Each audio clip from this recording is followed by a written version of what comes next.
దశ రాష్ట్ర శాసనసభలో ఎన్డీఏ ప్రభుత్వ పక్షాన తొలి పూర్తి స్థాయిలో ప్రవేశపెట్టిన బడ్జెట్ పైన ప్రసంగించే అవకాశం కల్పించినందుకు తమరికి అట్లాగే ముఖ్యమంత్రి గారికి ఉప ముఖ్యమంత్రి గారికి నారా లోకేష్ బాబు గారికి ప్రత్యేకంగా ధన్యవాదాలు తెలియజేసుకుంటూ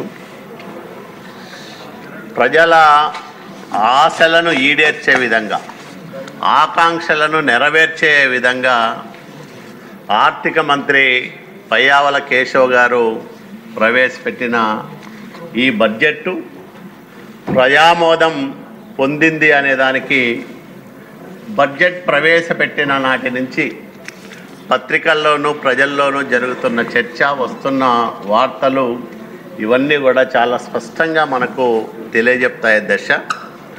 అలాంటి ఒక ఉన్నతమైన బడ్జెట్ను ప్రవేశపెట్టిన ఆర్థిక శాఖ మంత్రి గారికి రాష్ట్ర ప్రజల పక్షాన కూడా కృతజ్ఞతలు తెలియజేసుకుంటూ ఉన్నాం.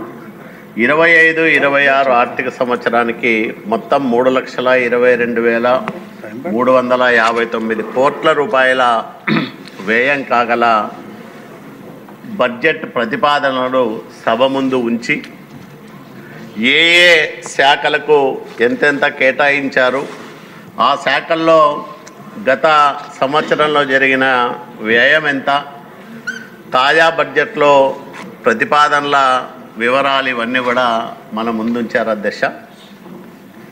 దీంట్లో సహజంగా చంద్రబాబు నాయుడు గారు ఎప్పుడు పాలనా పగ్గాలు తీసుకున్నా రాష్ట్రంలో తీవ్రమైన ఆర్థిక సంక్షోభం ఉంటుంది అధ్యక్ష.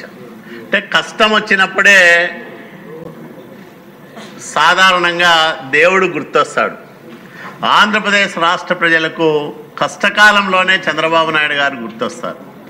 1995లో చంద్రబాబు నాయుడు గారు ఉమ్మడి ఆంధ్రప్రదేశ్ రాష్ట్రానికి ముఖ్యమంత్రిగా బాధ్యతలు స్వీకరించే రోజుకు ఉమ్మడి ఆంధ్రప్రదేశ్లో జీతాలు కూడా చెల్లించలేని ఒక దయనీయమైన పరిస్థితుల్లో ఆంధ్రప్రదేశ్ రాష్ట్రం ఉండేది. అలాంటి స్థితి నుంచి రాష్ట్రాన్ని మిగులు విద్యుత్ రాష్ట్రంగా, అన్ని రంగాల్లో ఆదర్శవంతమైన రాష్ట్రంగా, ఆర్థిక పురోగమనంలో దేశం మెచ్చే రాష్ట్రంగా 9 సంవత్సరాల కాలంలో తీర్చిదిద్ది చంద్రబాబు నాయుడు గారు పరిపాలన దక్షతకు అట్లాగే ఆయన పాలనా సామర్థ్యానికి ఒక కలికితురాయిలాగా ఆంధ్రప్రదేశ్ రాష్ట్రాన్ని నిలబెట్టారు. దురదృష్టం 2004లో ప్రభుత్వం పోయింది. మళ్ళా 2014లో విభజనానంతర ఆంధ్రప్రదేశ్ రాష్ట్రానికి చంద్రబాబు నాయుడు గారు ముఖ్యమంత్రి అయ్యే నాటికి ఈ రాష్ట్రానికి ఒక రాజధాని లేదు, 16,000 కోట్ల రూపాయల రెవెన్యూ లోటు, 22 మిలియన్ యూనిట్ల కరెంటు కొరత.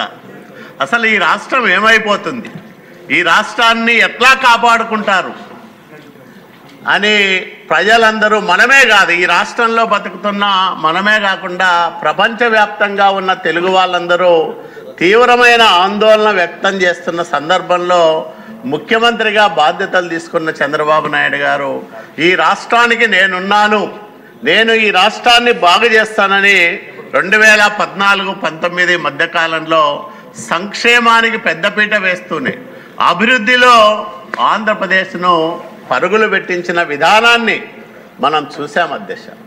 అంటే ఆ 5 సంవత్సరాల్లో ఈ నవ్యాంధ్ర బలమైన ఆర్థిక పునాదులతో నిర్మాణం అయింది కాబట్టి గడచిన 5 సంవత్సరాల జగన్మోహన్ రెడ్డి విధ్వంసానికి కూడా తట్టుకొని నిలబడగలిగింది.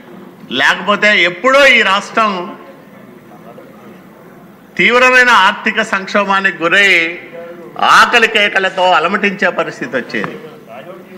అట్లాంటి విధ్వంసానికి గురైన ఆంధ్రప్రదేశ్ రాష్ట్రం మళ్ళా ఈరోజు చంద్రబాబు నాయుడు గారి చేతుల్లోకి వెళ్ళింది. అంటే విధ్వంసం నుంచి వికాసం వైపు మళ్ళా ఆంధ్రప్రదేశ్ రాష్ట్ర ప్రస్థానం తిరిగి ప్రారంభమైందనే దానికి ఈ బడ్జెట్లో రూపొందించిన అంచనాలు, గడచిన 8 నెలల కాలంలో సాధించిన విజయాలు మనకు స్పష్టంగా తెలియజేస్తాయి అధ్యక్ష. ఈ జగన్మోహన్ రెడ్డి విధ్వంసం నుంచి ఆంధ్రప్రదేశ్ రాష్ట్రాన్ని వికాసం వైపు నడిపించే దిశగా ఉన్న ఈ బడ్జెట్లో ప్రధానమైన అంశాలు తీసుకుంటే సంక్షేమానికి అత్యంత ప్రాధాన్యం ఇచ్చారు అధ్యక్ష. ఎందుకంటే ఇంత పెద్ద ఎత్తున సంక్షేమ కార్యక్రమాలు అమలు చేస్తారని ఎవరు ఊహించలే. తీవ్రమైన ఆర్థిక సంక్షోభంలో ఉంది. 10 లక్షల కోట్ల రూపాయలు అప్పులు చేసి పెట్టాడు జగన్మోహన్ రెడ్డి. అప్పులకి సంవత్సరానికి దాదాపు 24-20 వేల కోట్ల రూపాయలు వడ్డీల రూపంలోనే కట్టుకునే పరిస్థితి ఉంది ఈ రాష్ట్రానికి. అంటే వెంటిలేటర్ పైన ఆంధ్రప్రదేశ్ రాష్ట్రాన్ని నిలిపి జగన్మోహన్ రెడ్డి వెళ్ళాడు.